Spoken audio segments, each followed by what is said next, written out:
माझं नाव रामदास चंद्रबांजी तडस। मी लोकसभा मतदारसंघातून भारतीय जनता पक्ष, शिवसेना, रिपब्लिकन पक्ष, स्वाभिमानी शेतकरी संघटना या युतीचा उमेदवार आहे। मी 12 वर्ष एमएलसी राहिलो आणि आज मी भारतीय जनता पक्षाने मला तिकीट दिली,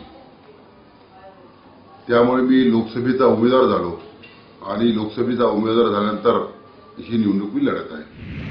12 वर्षाच्या कार्यकालामध्ये नगर परिषदेला जास्तीत जास्त फंड देण्याचं काम केलं, त्याचप्रमाणे व्यायामशाळा सुद्धा काढल्या। प्रत्येक नगर परिषदेमध्ये व्यायामशाळा व्हाव्या या दृष्टीने प्रयत्न केला।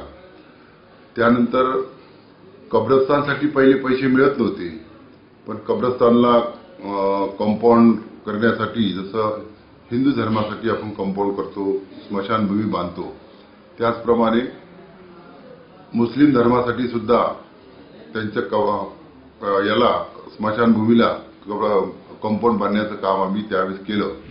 माझ्या लोकसभा मतदारसंघात ज्याप्रमाणे मी देवळी एमआयडीसी, माझं गाव आहे देवळी, त्या ठिकाणी नगर परिषद 30 वर्षापासून माझीच आहे आणि यावेळेस सुद्धा 17 पैकी 16 नगरसेवक भारतीय जनता पक्षाच्या चिन्हावर निवडून आले आणि चांगली एमआयडीसी आम्ही त्या ठिकाणी निर्माण केली। तोच फॉर्म्युला घेऊन ह्या एमआयडीसीच्या निर्मिती करून त्या ठिकाणी रोजगार उपलब्ध करून द्यायचं काम आम्ही करणार आहे। शिक्षण संस्था ह्या पैसे कमविण्याचा धंदा आणि राजकारणाचे अड्डे बनले, ते होऊ नये आणि चांगलं शिक्षण व्हावं या दृष्टीने चांगल्यात चांगल्या संस्था या ठिकाणी काढण्याचा लोकांकडून मी प्रयत्न करणार आहे।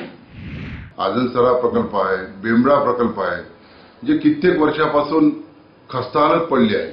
गव्हर्नमेंटने जरी पैसा दिला तरी त्याचं काम पूर्ण झालं नाही आणि शेतकऱ्याच्या शेतीला पाणी मिळालं नाही, हा एक सर्वात मोठा प्रश्न या ठिकाणी आहे। दुसरा, या ठिकाणचे जे रस्ते आहेत त्या रस्त्याची पंतप्रधान सडक योजनेतून जे कामं झाली या ठिकाणी ते बरोबर झाले नाही काम। त्याच वेळेस काँग्रेसच्याच खासदारांनी त्यावर ऑब्जेक्शन घेतलं होतं आणि परंतु त्याचा भ्रष्टाचार जरी झाला त्यामध्ये, परंतु त्याची चौकशी पुन्हा झाली नाही आणि चांगले रस्ते व्हावे या दृष्टीने मी प्रयत्न करणार आहे। बचत गटातून महिलांना सक्षम करण्याचं काम आज जरी होत असलं तर ते अपुरं आहे आणि म्हणून बचत गटामधून महिलांना चांगल्यात चांगला उद्योगधंदा मिळवून द्यावा।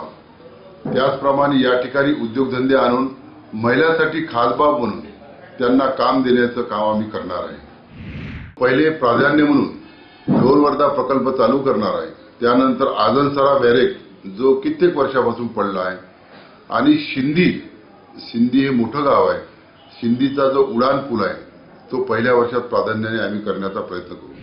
नाही, मी ज्या वेळेस या विकासाच्या दृष्टीने प्रयत्न केले त्या वेळेस संघर्षातून हे सर्व उत्पन्न केले। देवळीची एमआयडीसी असो किंवा अनेक प्रश्न असो, शेतकऱ्याचा प्रश्न असो, शेतमालाला भाव मिळाला पाहिजे आणि त्यावेळेस मी अनेक आंदोलनातून ही सर्व कामं मी सोडवली आहेत।